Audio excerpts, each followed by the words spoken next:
Hello everyone and welcome to SharePoint Power Hour.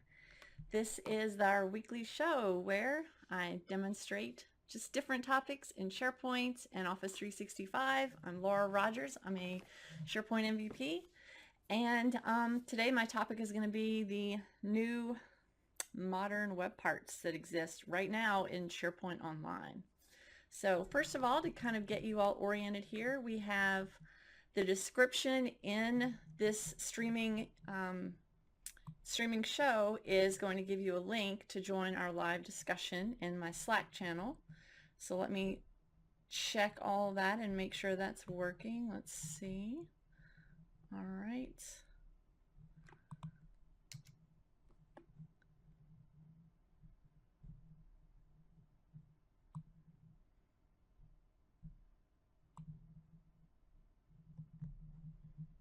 Got a 30-second delay on here, so I want to double check that things are working first.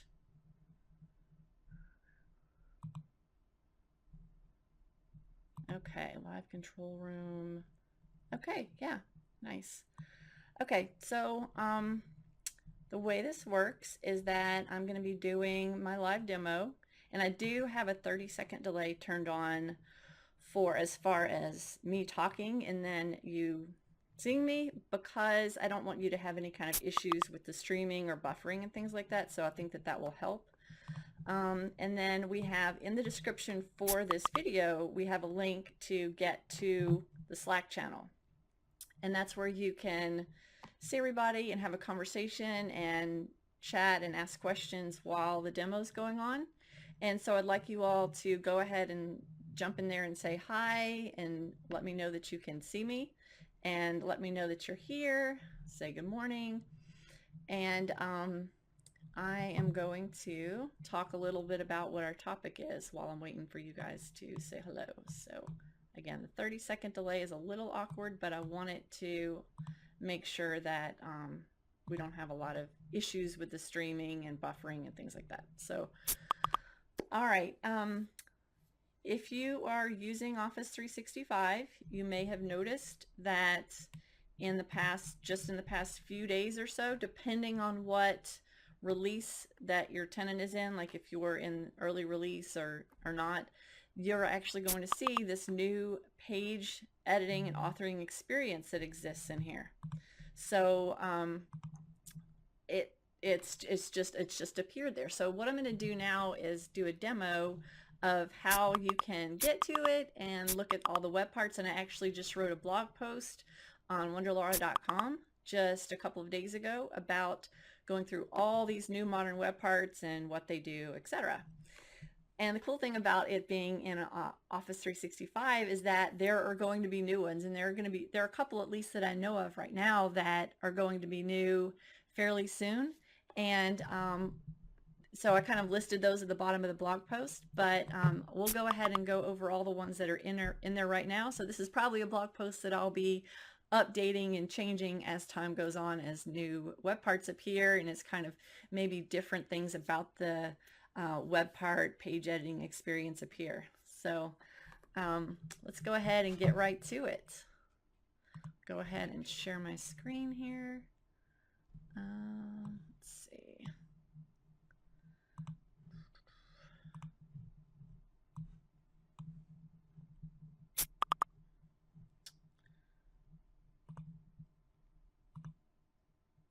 All right.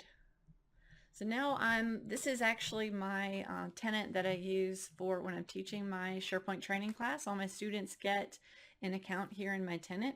So this is where I started. This is where I wrote my blog post from, and this is where I started kind of playing around with this new authoring experience. And so I'm going to kind of show you just where you can find it and where I started, and then walk through all the way that it exists now for the way that you can edit web parts. All right, so you'll notice that this is my home page, and I've actually already converted that to use this new modern experience. And this is just when I created my blog post, this is what I put on the page. But I'll go ahead and show you where you can go to get to all this. So I'll go ahead and go to Site Contents, and then go to this nice little new button. So look, there it is. This is the location where you can go create a new modern page. You can't necessarily take your existing pages and convert them because none of the web parts and anything that exists on it anyway would translate over to the new experience and the new web parts. So you're going to be creating new pages and using the new web parts, which are completely different than what you've used before. So let me get this over here. And okay. Okay, so I'll go new and choose page.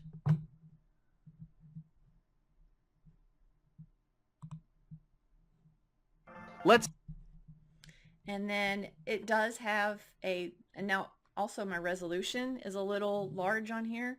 So that's probably adding to kind of how gigantic this landing page area looks. Because, you know, I have the high resolution for the screen sharing and how this video is going to turn out. But gives you a quick way to name your page. So I'm going to say like about us, whatever you want to call it.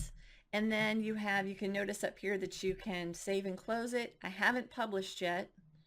I haven't published the page yet, and that just uses regular old, you know, publishing features in SharePoint. But what I can do is this little plus. This is going to be the important part. This is where you add web parts. So it's pretty intuitive. I mean, think about kind of the way that web parts have existed before and how you had to have training. You kind of had to understand what was going on and how to go find things and how to go edit the settings. And then you had a lot of these just obscure settings and just a lot of overhead. So, you know, this mindset, don't think about this as, I know a lot of you might be freaking out. Don't think about this as, oh my goodness, all the stuff that I've been doing before, I can't do it anymore. Where are my web part connections? Where are all my advanced settings? It still exists. You can still create the other kind of pages that you've been able to create. So think about it as, I can just hand somebody a site and have it make sense to them and have them not have to have a lot of intensive training to learn how to do web parts. And it's all just going to be very obvious and easy especially for people that are new to SharePoint. So you got to let go a little bit and put yourself in a different mindset with that and think about how easy it is and think about how pretty and modern these pages are going to be. All right, so a few simple, these are our web parts. So right now, these are our web parts: text, image, documents, Office 365 video, content embed, highlighted content, and quick links, site activity, and Yammer feed. I do have a favorite. I might actually save that one for last, but we'll go ahead and go through all these. So first of all, text is just going to be just typing free-form text on a page. This is stuff about us. We are cool. All right. And so you can do just some basic formatting, like make it a heading and, you know, make it a subheading or whatever you want to do. And then you have just some super basic things like making things bold or creating a quick hyperlink or clearing your formatting. So again, super simple. They got it kind of narrowed down to, I guess, the most common things that people do. And then very simply, you can just delete this web part using the delete button when you don't want to have it anymore. So I'm not going to delete that. I'll go ahead so I can add another web part here using the plus button. So you'll have plus buttons above and below each one. So for this one, I'll go ahead and add an image. Now this is really nice. Think about the pain of adding an image. You guys chime in the chat window if you agree. And remember that there's a 30-second delay, so tell me what you're agreeing about. Think about the pain, just the image web part that we've always had in SharePoint. You can insert the image web part, then you had to go find where the image was, and an end user, like a business user, had to have the understanding of getting the URL of the image and then putting the URL in the web part settings and then kind of the size of the image and just all these things that, you know, for IT people is not that much. It's a few steps, but look how nice this is. We can just pick an image. So we can just, these are just a few logos of mine, but we can pick a recent image that we've been working with, but we can also go navigate through the site and go find images that exist in a library, and we can kind of navigate back and forth, and we can even upload an image from over here, and we can alternately upload it from here. So it gives us a lot of options that are very easy and obvious. So I'll just click this one and click open, and then that sticks my little image on the page. When you're doing this, this is going to put the image on the page as the actual size of the image. So that is kind of something like a gotcha there, where you have to know how to go make the image smaller ahead of time to make sure that it doesn't show huge on the page. Because when you go edit the properties for this web part using this little edit button, this is the only option that you have. So my logo or something like that. Okay. So this some web parts will just have a delete button, some will have the ability to do further configuration. And then some of them will give you the ability to add a caption, like the video and images and things like that. All right, let's go see, just kind of as we go, let's go publish this page and see what it looks like. All right, so again, we do have this big blank area. I think that a lot of people have given Microsoft feedback about this, how we don't kind of really need this big empty space up here. All right, so now I've got some of the verbiage that I typed on here, and then my little caption under the image. And then when I, let's see, when I hover over the image, does it give me my little alt text? Yeah, I don't necessarily see it. That's fine. All right, so let's go back into, how do we go back into edit mode? You click the little edit button up here. Okay, now let's scroll down again. I can put a web part above or below any of my existing web parts. So I'll go ahead and I'll just put one right up here just for fun. And now here's the option to insert a document. And these are all like my training manuals and things like that for my class. So I'll go ahead and pick that one and open it. All right, now that's pretty huge. That's my, it's going to take up the whole screen, but that's embedding my this PowerPoint presentation on the page. All right, so that's my Power User class that I teach. And then I can put a description under it.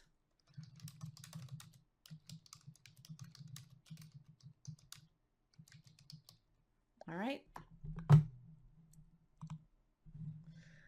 Okay, so then let's go look and see, does this one have any settings? Let's go look at the little pencil here. Hopefully you guys are trying this along with me if you have a tenant, or you know, go create just a trial tenant for yourself and just get, you know, go kind of start playing with this stuff. It's really fun.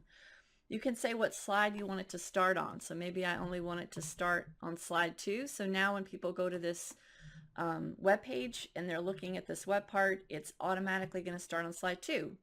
And when you have, I can't spell class, there we go. And when you have when you've inserted a Word document on the page, it's going to say start at a page number. So you're just doing a page instead of a slide number. All right, what do you guys think about this? Are you have any, you know, you're freaking out about the new look of this, or do you think it's good, or do you agree about it being awesome that it's easier for people to be able to learn SharePoint now in a nice simplified way? So I'd love to hear from you guys in the little Power Hour, #PowerHour channel. All right, so let's go do another one. I'll go add another web part.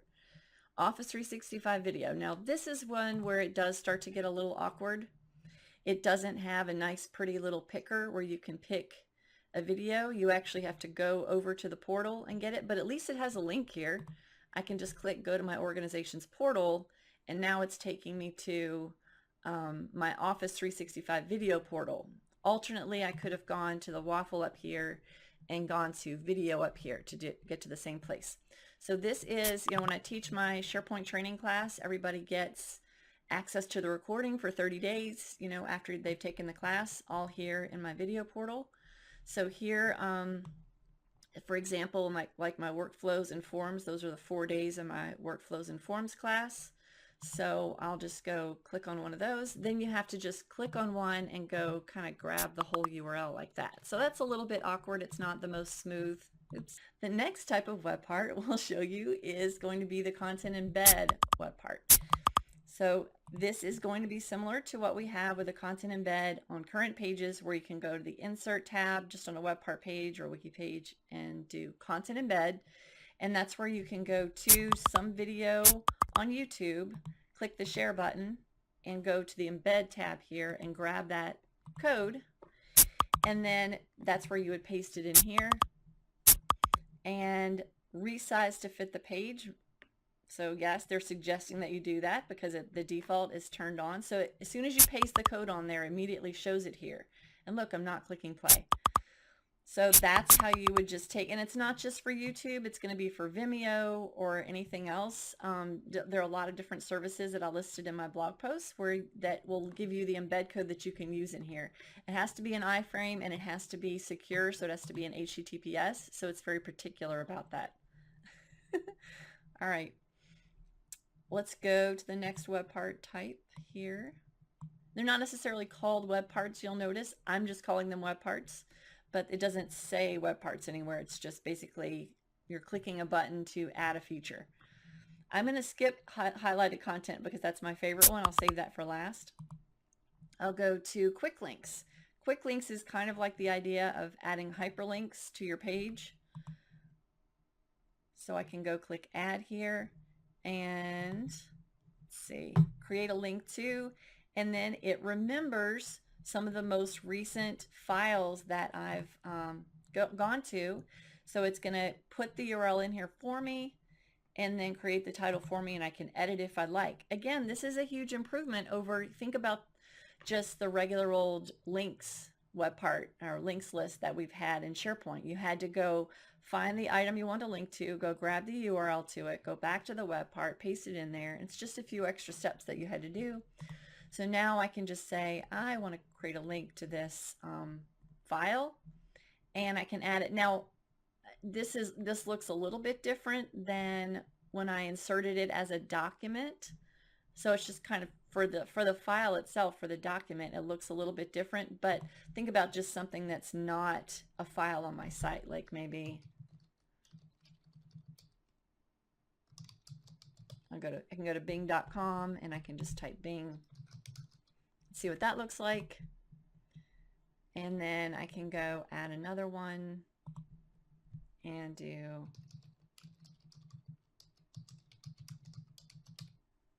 that one.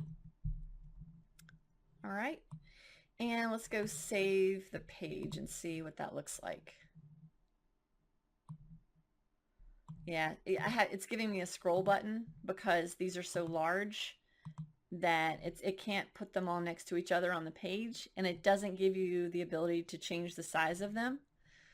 So that's not necessarily the nicest interface, but you don't really have any settings. So it's got a edit button, but it doesn't have actually any settings that you can edit. It'd be nice if those were smaller, but that is how you could add just other hyperlinks.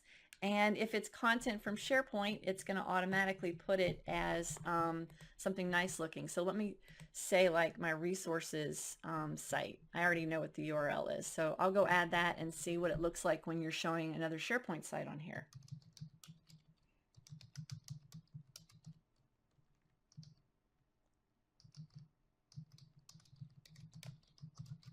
Oops, sites. Resources. So anything that's going to be SharePoint content, I believe it's going to look a little bit nicer. Let me go ahead and save that and see if it, not really, it just looks like a URL to something. Oh well. Okay, so let's go ahead and go back into edit mode and let me know again if you have any questions as we go. I got a lot of feedback from you guys about that video. That like got you all just coming out of the woodwork, huh? Okay, I'll go ahead and add another one, and we'll go add the site activity. This is another web part that it pretty much has no configuration, nothing to do in here, but it's just a pretty little list of all the things that people are working on right now. And again, this is based on SharePoint search. So this is based on all the content in your site that's being indexed, and it's just doing math behind the scenes, and it can tell what things people are working on the most and what things people are clicking on the most and the most recent files.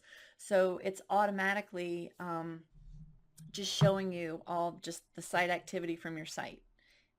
Just default set of content that the nice thing is you don't have to know to go do anything to change this, to change it to have more relevant files in it. It's just low maintenance. So think about this. Think about like just setting up a site for someone and handing someone, a team, a site for the first time. You could stick this activity web part on their homepage. Think about all the times you've handed out team site to somebody and you put maybe documents in a calendar or something on the homepage and no one ever touched anything on the homepage from then on. They just used some files and that was it. Has that ever happened to you? All right. So think about that. Just stick this on the homepage at least so they'll have some relevant content automatically showing, and it's automatically going to be security trimmed because it's based on SharePoint search. It's based on things that I have access to. Stuart, the way you get to this is by going to Site Contents and clicking the new button at the top of Site Contents and choosing Page. There isn't like a switch to turn it on. You just go and see if you have that in the new button in your site contents. Okay. Next web part is going to be Yammer feed. All right, so I can go add a Yammer feed here. Not sure if I feel like doing that, but I would go put the address here. I can go ahead and do a Yammer feed. Let's see.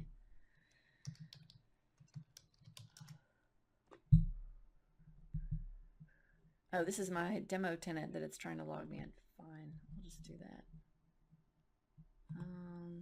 That one. No, let me just do it. Sorry. I just don't want to put my, I don't want to put my real Yammer stuff in the demo. I'm just going to leave that alone.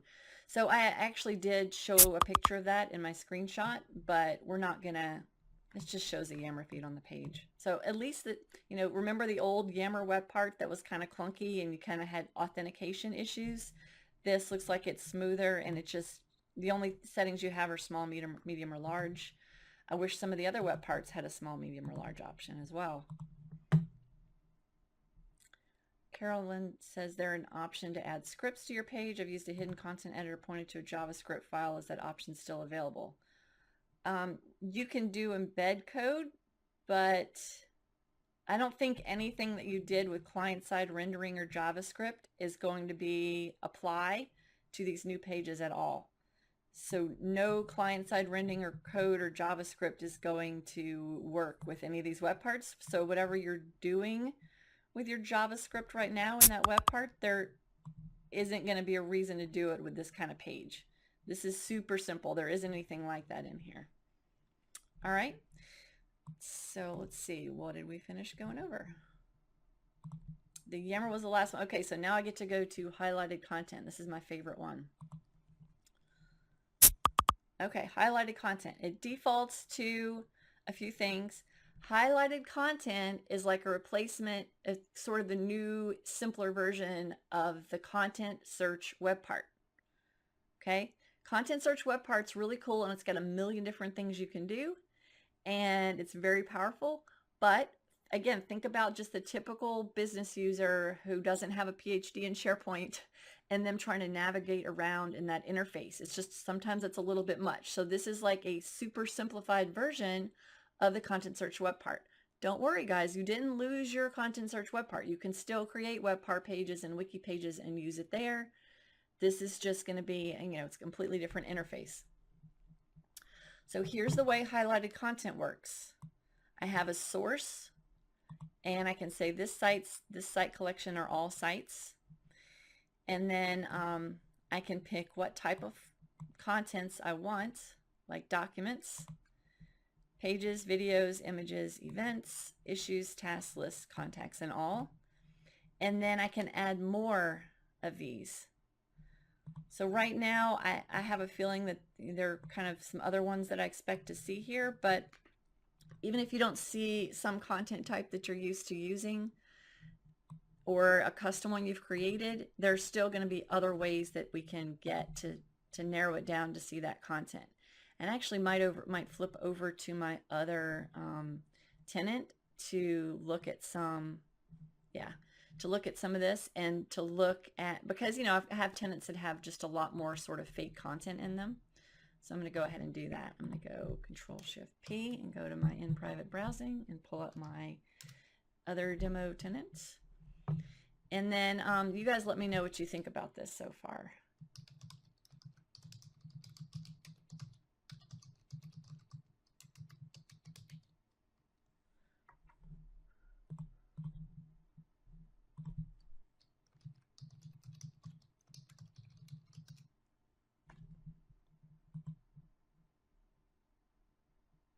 I love that.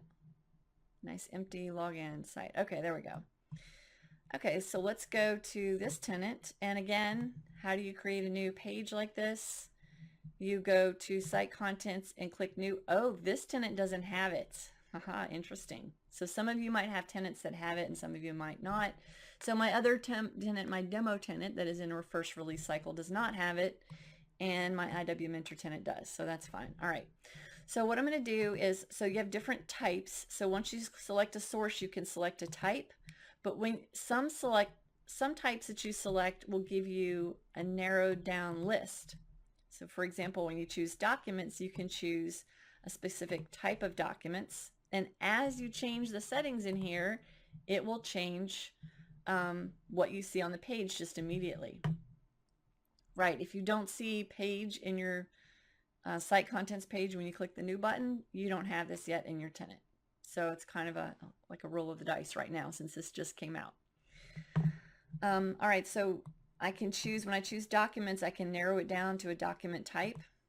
And like if I choose videos, it doesn't have that. So if I choose like documents, I think documents is the only one that does it, but then it documents the one that gives me document type down here. See, for the other ones, it goes away. Yeah. All right. So documents, I can choose a specific document type. I'm going to go ahead and say, instead of documents, I'm going to say all. And then the next section that you're going to have, notice that you can add a different document type though. So I could just say type is documents and then add another one and say type is PowerPoints. So now I've got just documents and PowerPoint. So that way you can get a little bit granular in here, and it's not going to be too bad with, you know, you don't have to feel like you're stuck with just picking one thing in here, because you can add more of them and you can remove them as you go as well. Filtering and sorting. So you do have some powerful options in here. You have some pretty simple options, and then you can get a little bit more advanced in here. Title includes the words. So let's see, if I type power, that should narrow it down to things that have power user. Oh, I have one that's the power of content types, stuff like that. So I can search for title includes power, and then I can say content includes the words. So like everything, not just the title of the file, but everything in the whole file might contain that word. I can do that.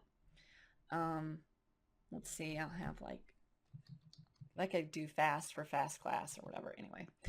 And then you have recently added. And then when you choose recently added, those are going to be files that's based on created. That's the created date. So recently added is going to show you files that are newer. Ooh, let me scroll. See, look, when I chose recently added earlier this month, I don't have anything showing. See, it narrowed it down to nothing. So let me see. Let me get rid of, make it so that it's not filtering it so much. And so now I've got, in the past month, I've created this one file.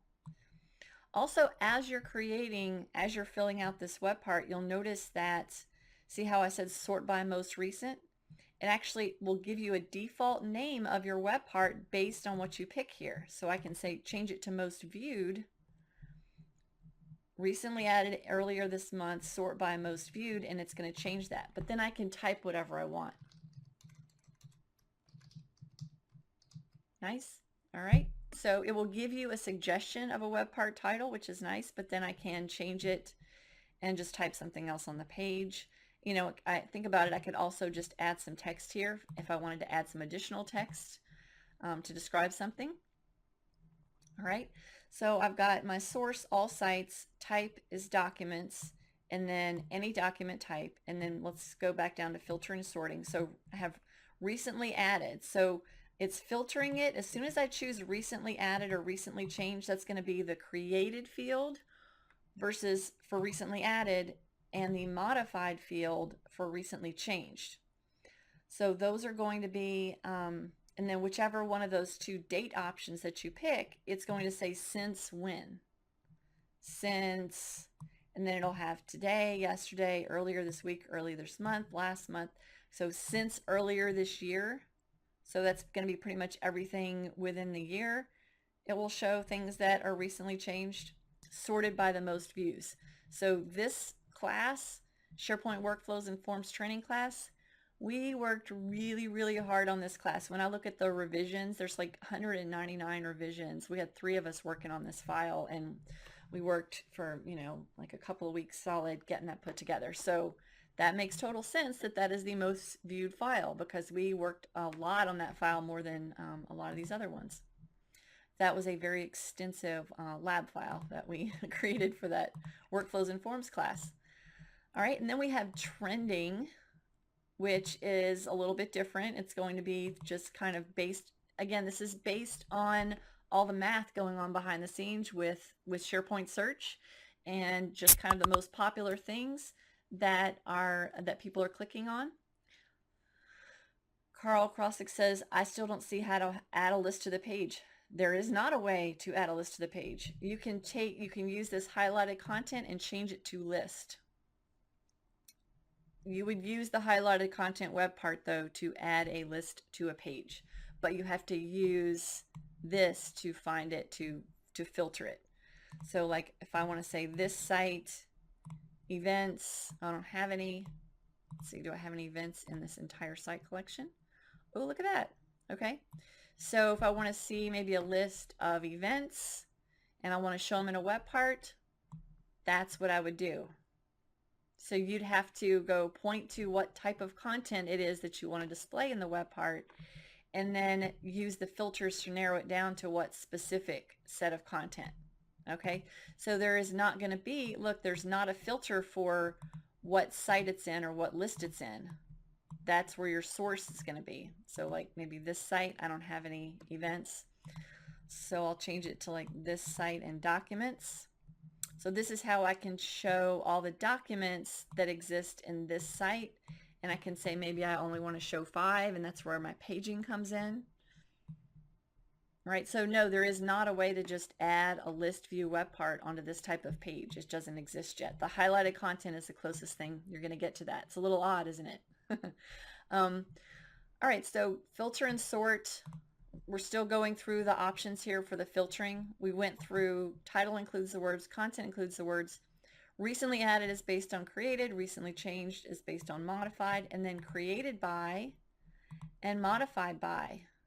So we can put a person's name in here. So let's see, I'll do like Corey. Let's see if Corey created any files. Yep, so there are some files that Corey created. And then let's see if I can do me in here. I think I can. Ooh, no, I can't do me. That's good to know. All right. So then created by and modified by are going to be people fields. Oh, look, modified by me filters it. Interesting.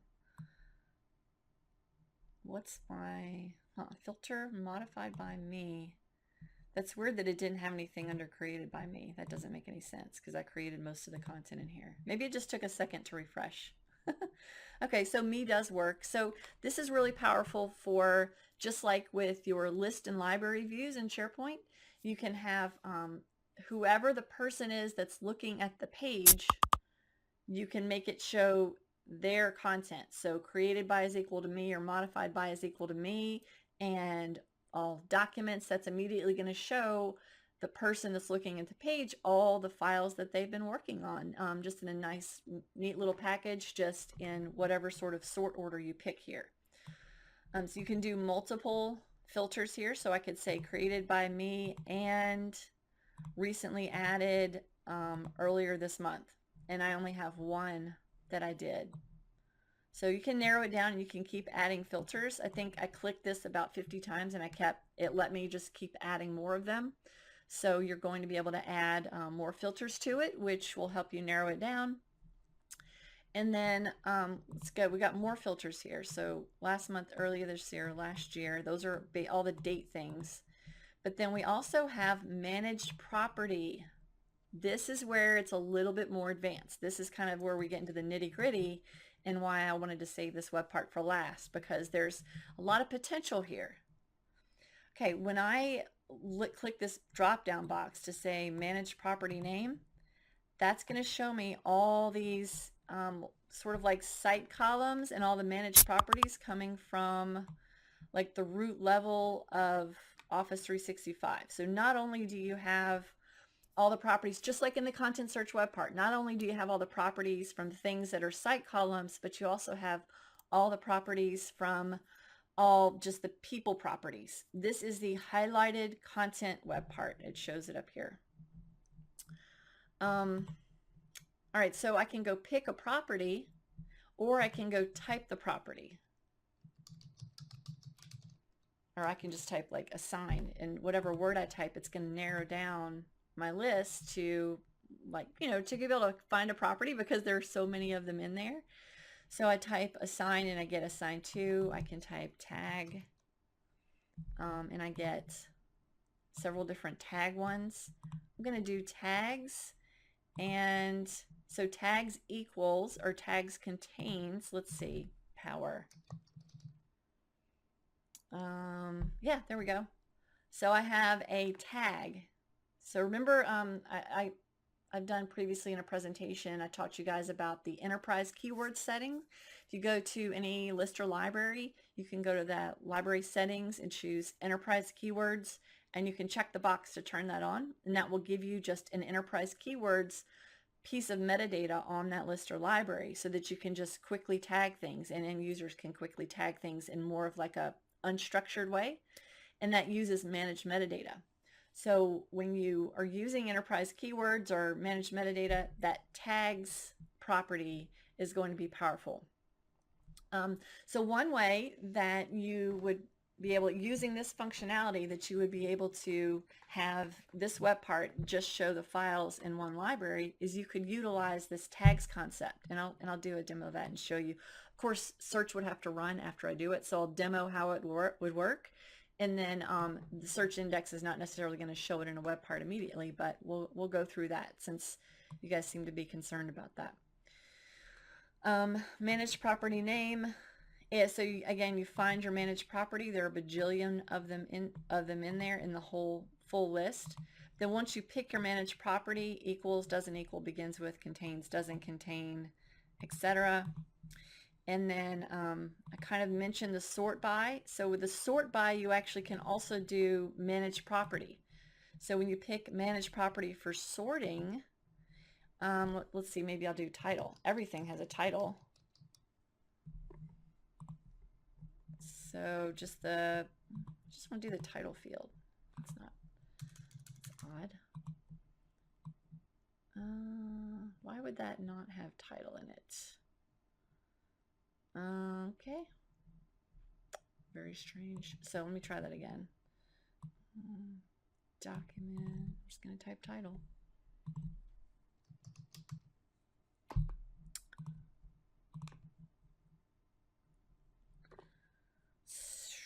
So it doesn't, so yeah, it doesn't look like it's actually sorting it by title, but theoretically that is where you could sort things by a certain property.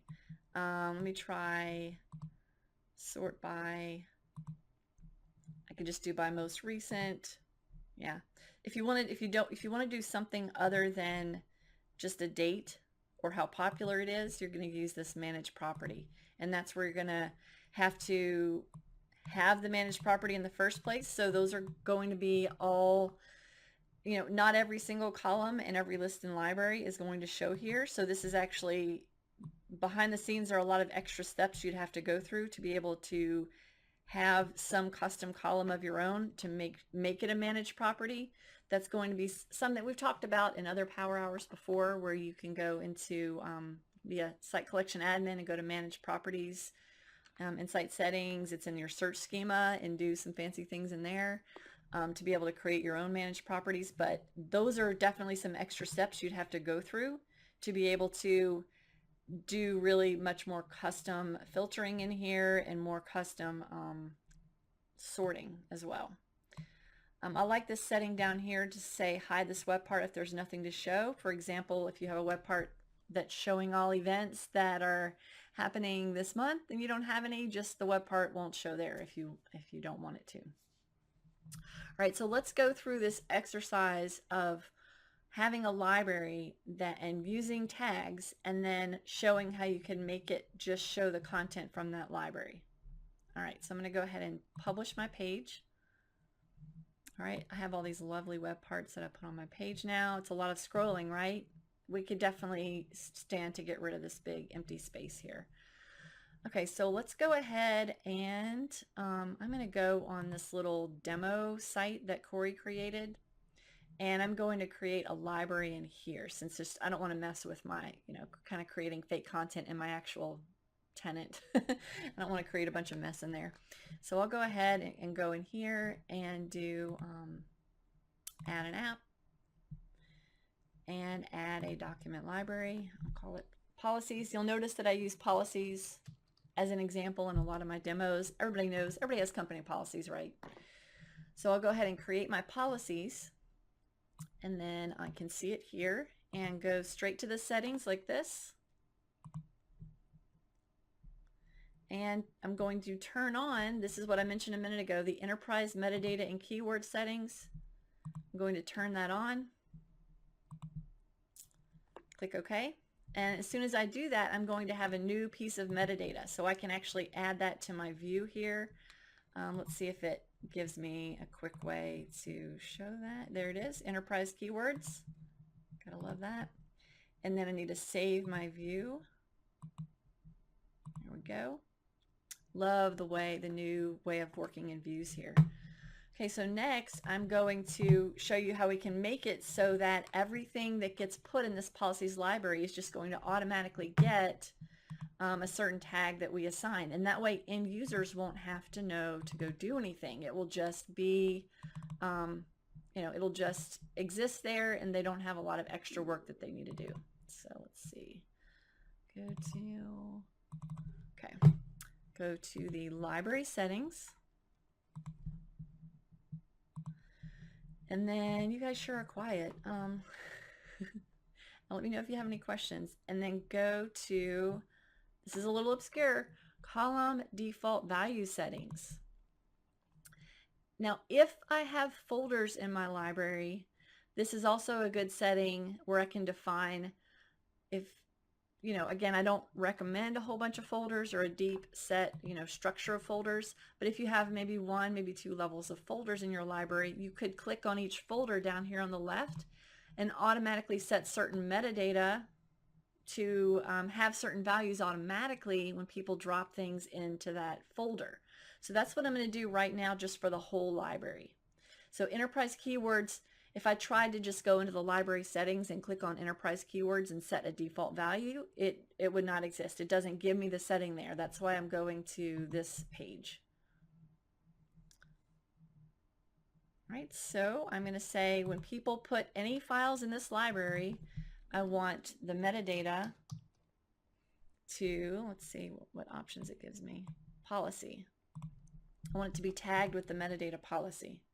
And I click OK. So now I can see that that setting is in place. And I go to policies, and let's go drag a couple of files in here. So I have some just demo files, I think. Company policies.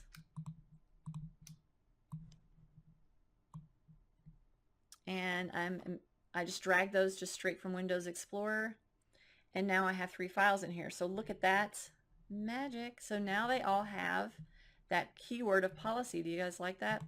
So this is probably nothing new to a lot of you, but this is the functionality that you could use to make it so that when you're displaying things in the highlighted content web part, that's where you could make sure that it shows just a certain subset of your data, right? They might all be documents. They might all just be the generic document content type. You don't necessarily want to have to change all the content types. That is an option, but if all this stuff is in place already, you could put some tagging in place. And so then the way you'd set that up would be, I'll go edit my page again. I almost clicked the drop down to go to edit. It's not there, it's up in the top right. Go edit this web part. Just a little kind of getting used to where to go in this new interface, right? Okay, here's my filter. So filter is going to be, let me remove there we go, I'll remove that filter and just kind of narrow it down so I don't have too much going on in here. Okay, my filter is by managed property. My managed property that I selected is tags, and then I can say contains policy. So I don't have anything now. Let's go see what my scope is. See, it only says this site. I'll just say all sites and see if it finds something. Now, I just added those files to that library. So those files that I just added are not immediately going to show up in my search results. So that's one thing to kind of keep in mind with not only with this web part, but with just the content search web part that you've been using, is that it's always going to have that little bit of a delay because all that content needs to be indexed. So I showed you a minute ago what it would look like if I did, you know, tags contain like power for power hour. So it does work, but that's the technique that you could use to make it show files from a certain library. Hopefully that helps you guys if you guys want to immediately start using this web part. You don't have a way to modify what columns are showing though, or anything like that. There are no view settings. It's basically cards or list. In Moments says, I was trying the other day, set up a default values for all the folders in my library, and when I wanted to update one value, column default values settings page was missing all the folders. That is weird. I've never seen that happen. So you had folders in your library and the column default value settings did not see all your folders? That's very odd. I don't know. The only thing I could think of were the folders some weird custom content type or something like that for the folders. I'm not sure. So that's an obscure one. Hopefully that's an obscure one. All right, so let's see, I'll go ahead and click publish. And the next thing to show you is, okay, once I've created one of these pages, how do I make it be the home page for my site? So you'll need to go, a couple things you'll have to keep in mind. And because I had tried this and kind of fumbled around and clicked around and had to do a couple things to figure it out. First of all, the site pages needs to be using the modern look. So if you're not sure yet, the modern look for the lists and libraries can be found in the advanced settings, and that's where you can change it to the new experience as the modern look. And for mine, my whole tenant is set to modern, so it's just set to default experience. So the site pages needs to be set to that. And then also the page that you were editing needs to be published. So if you haven't published it, like this one, if you hadn't published it, it would show that little checked out icon to show that you're still working on it. So you actually have to have it published before you can do this. And then you select the file, and then up here in the ribbon you have Make Home Page. So that's how I created my IW Mentor Home. I went to Site Contents, click New, click Page to create it, worked on it, published it, and then went to Site Pages and chose Make Home Page. And this is the home page. And so now anytime somebody clicks Home, this is the page that they go to. And it's a big mess because I wrote my blog post editing that page. I'll have to go see kind of the other multiple tenants that I have going to go see which ones that may or may not have the new look. So, all right, I'm going to go ahead and stop sharing my screen. Okay, a couple of additional things to go over. Thanks everybody for watching. We have my IW Mentor Power Users training classes coming up in November at iwmentor.com, and the Workflows and Forms classes in December. And also today there is a conference. Hopefully you all know about it. Nick is here. Nick is actually a big part of that, helping out with that conference and helping out in the SharePoint community. Collab 365 is going on today, and it is collab. I think I put the URL in the chat window. It's collab365.events, and then you go to click on the Collab 365 Global Conference. That's the one that starts today, and it's all over Twitter. We've been tweeting about it, etc. And I think I put it on my speaking engagements page on my blog. My session is going to be at 3 p.m. Central today. It's a pre-recorded session that I did about Microsoft Flow. And so I encourage you guys to go watch that. Now, the nice thing about it being a pre-recorded session is that I had all the stress of recording it, a couple of weeks ago when I recorded it, but I don't have any stress anymore. So I can just not have to worry all day about my presentation and my demo being ready. I can just show up in the chat window and chat with people and answer questions and just kind of relax and have fun with it. So I encourage you guys, it's just a free conference. I encourage you guys to all go to it and check it out. Check out all the long list of everybody's sessions. Again, it's 24 hours. So every single hour, there are multiple sessions going on that you can pick from. You can kind of flip back and forth. They all have chat windows going on. Collab365.events. All right, I'm going to double check that too. Collab365.events, and then click on Global Conference 2016 and register for free. Yep, I'm glad you guys agree. That's a great one. All right, next week, I'm not sure if I'm doing a power. I haven't decided yet. I have it's like parenting day at one of my children's schools, so I might go to that. But feel free to go over to the general tab, the hashtag general in Slack, and type some ideas you have for power hours, and we'll kind of see if everybody will chime in and see if we can get feedback and see what you guys think. And I will post them on my schedule on wonderlaura.com. I have a little under resources. I have my power hour schedule there that just doesn't have much in it right now. I have to think of a few things. Thanks everybody. Have a good afternoon.